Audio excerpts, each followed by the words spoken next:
ekstrakurikuler jurnalistik itu mengadakan kunjungan ke studio MTA dan di situ dapat beberapa pembelajaran tentang membawakan berita dan juga sempat mencoba juga membawakan berita menggunakan teleprompter. Ya. Nah, berarti kalau Mbak Safitri ini salah satu ekskul yang diikuti jurnalistik ya? Iya. Nah, apa yang membuat tertarik ke ekskul jurnalistik? Untuk ekstrakurikuler jurnalistik itu sendiri saya mengikuti karena awalnya kebetulan saya sendiri tergabung dalam organisasi OSIS dan di OSIS itu saya mengemban amanah di bidang 8 lebih tepatnya ke publikasi majalah sekolah, Gema itu ya? Majalah Gema. Nah di si 8 itu juga mengampu satu ekstrakurikuler ya ekstrakurikuler jurnalistik itu tadi. Jadi sekalian mengampu, sekalian ikut gitu. Ya, Masya Allah. Ini kalau jurnalistik ini apa ya? Kayak kan ini kan ekstrakurikuler yang cukup menguras pikiran ya. Sebetulnya seperti nah ini bagaimana ini sudah jurusan MIPA yang bagi saya orang IPS tuh susah banget MIPA itu ya. Bagaimana tetap bisa longgar gitu loh pemikirannya, waktunya. Dulu waktu awal-awal juga problemnya di manajemen waktu dan akhirnya saya mikir gimana caranya biar sekolah bisa, organisasi bisa, dan di asrama juga bisa. Dan kita juga di asrama harus bersosialisasi dan ada tambahan itu juga. Jadi kalau cara saya sendiri, saya membuat satu buku yang saya sebut biasanya buku schedule kecil. Dulu saya bikin yang kecil, tapi sekarang sudah nambah besarnya. Seiring banyaknya kegiatan. Apa ini? Bisa dibilang ya.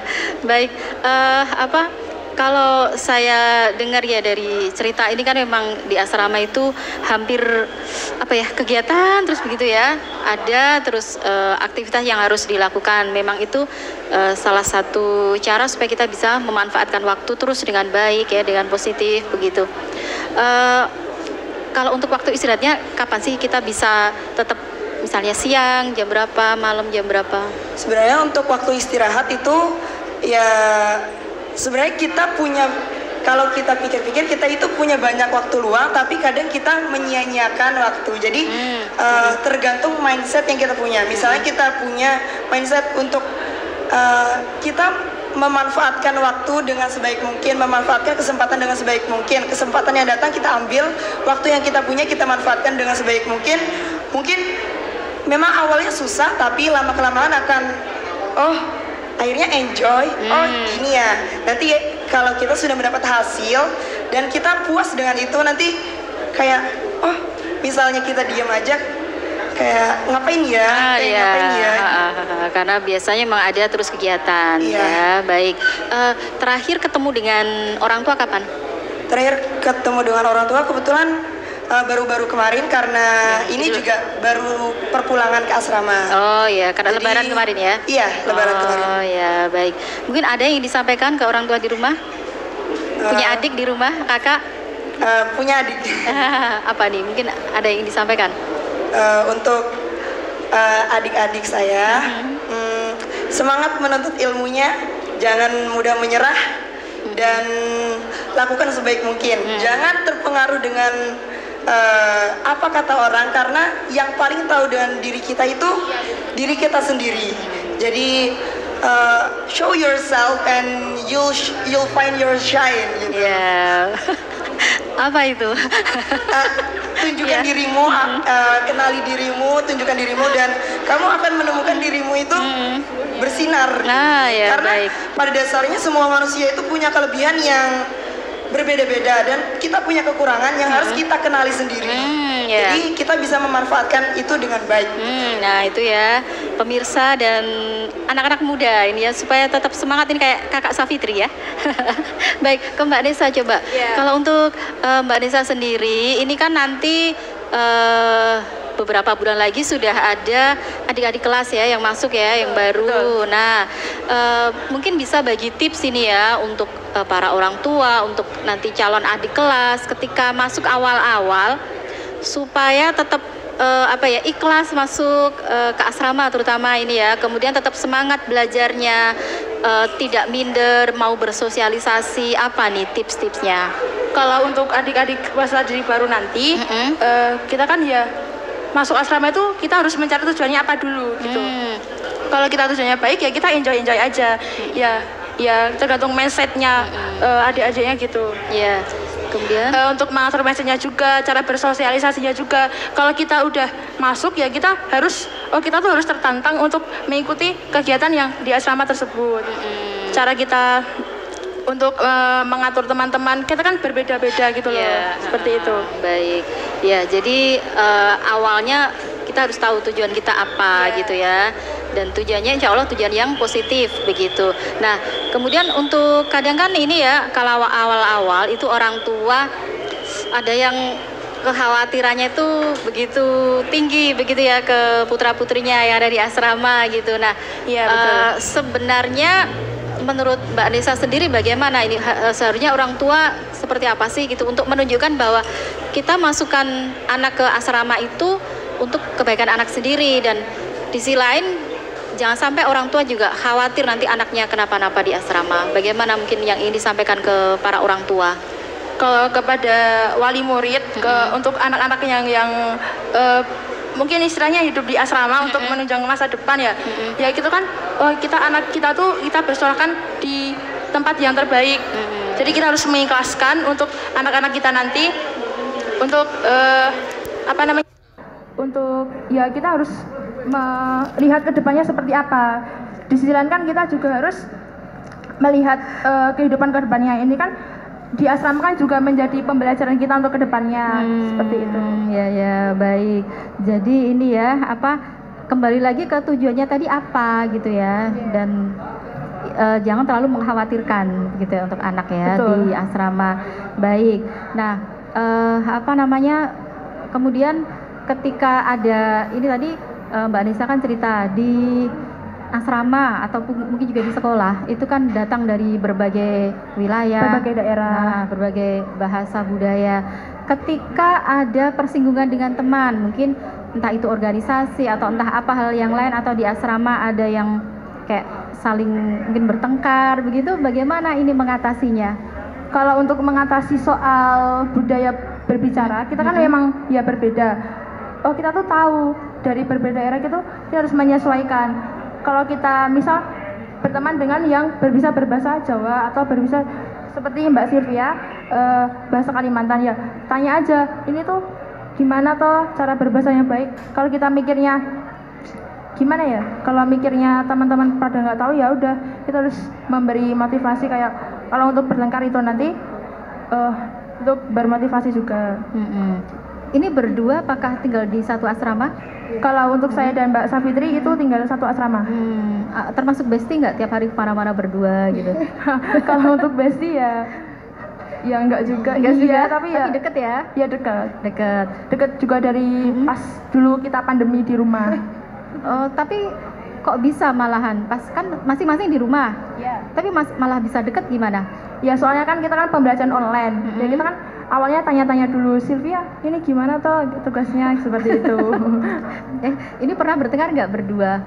Marah-marahan? Kalau untuk bertengkar itu belum, insya Allah belum.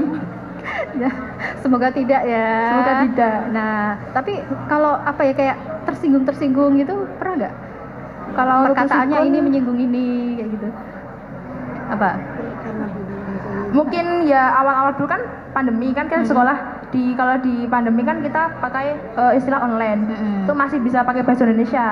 Kalau ketika masuk awal asrama kan kita juga beda, Kalimantan sama Jawa kan berbeda. Kayak mungkin ya bersinggungan gitu untuk bahasanya. Ya.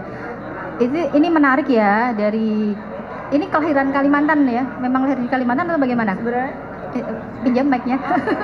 Sebenarnya lahirnya dulu di Jawa. Jawanya mana? Di Pati. Oh ya. Terus waktu umur sekian umur berapa tuh?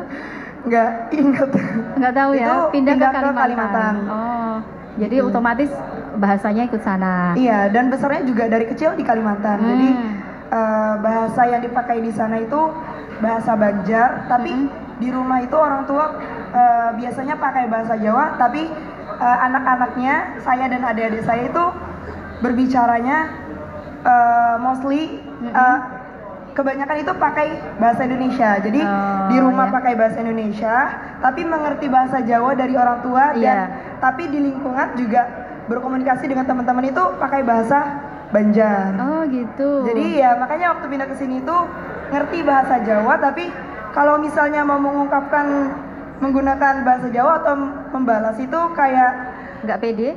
Bukan nggak pede, tapi pikir dulu. Oh iya. Baik.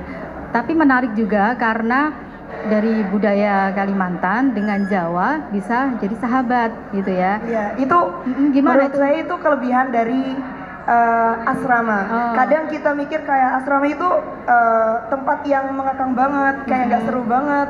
Apa sih asrama itu kayak gitu. Tapi kalau dipikir lagi, kenapa kita harus memikirkan kekurangan yang diberikan asrama? Padahal banyak kelebihannya. Padahal kelebihan yang diberikan asrama itu juga banyak, kayak kita bisa mengatur waktu, mengatur potensi sosial kita, terus mengatur empati emosional kita.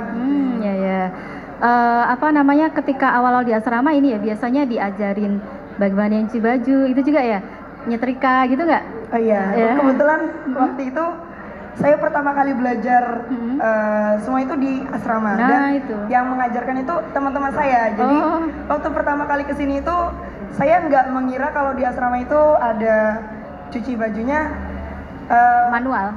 Iya, manual. Jadi waktu kesini juga dapat pelajaran tentang itu dari teman-teman, terus juga dengan teman-teman mengajarkan seperti itu, akhirnya semakin komunikasi akhirnya semakin dekat, dan akhirnya yang awalnya kesusahan dengan asrama, dengan berkomunikasi dengan teman, dengan bersosialisasi di asrama itu, akhirnya sedikit demi sedikit itu menyesuaikan diri. Nah itu ya, ada memang butuh waktu gitu ya, tapi insya Allah tetap bisa. Semuanya butuh waktu. Nah itu ya, ini kan pasti lucu ya awal-awal belajar yang pernik-pernik itu tadi. Mungkin kalau di rumah itu kalau nggak dipaksa orang tua juga mungkin nggak mengerjakan kali ya, mungkin ya kalau itu ya. Karena dulu juga di rumah itu tidak terlalu ditekankan untuk itu pekerjaan rumah. Kalau di sini di asrama kita harus tahu tentang diri kita sendiri, tahu kita harus bagaimana kalau misalnya di keadaan seperti ini. Nah itu salah satu kelebihan di asrama juga. Jadi asrama itu menyenangkan. Kalau tadi kan Mbak Nesa sudah ada keinginan ya melanjutkan ke ekonomi, enggak ke Mbak Safri lagi, melanjutkannya kemana ini? Sudah ada gambaran belum? Untuk gambaran sebenarnya nantinya pengen kemana? Masih gitu? Belum spesifik mau kemana, tapi punya beberapa tujuan mau kemana, tapi belum tahu yang fixnya mau kemana. Jadi kayak pengen kesini, kayaknya aku bisa ini deh, aku bisa itu deh. Terus tapi kadang juga saingannya banyak banget, kayaknya susah banget ya. Jadi kayak mikir 2 kali lagi, jadi belum fix mau kemana itu gimana? Ya, tapi kalau biasanya ini kita tentukan dulu keinginan kita apa, kemudian kita berusaha belajar sungguh-sungguh, berdoa dan minta didoakan oleh orang tua. Itu biasanya insya Allah lancar gitu ya. Baik, terima kasih Mbak Safitri, Mbak Neza untuk wawancaranya pagi hari ini. Semoga semangat terus untuk belajarnya ya. Amin. Baik, assalamualaikum warahmatullahi wabarakatuh. Waalaikumsalam warahmatullahi wabarakatuh. Ya baik, kembali ke rekan Wahid. Baik, terima kasih rekan Ida.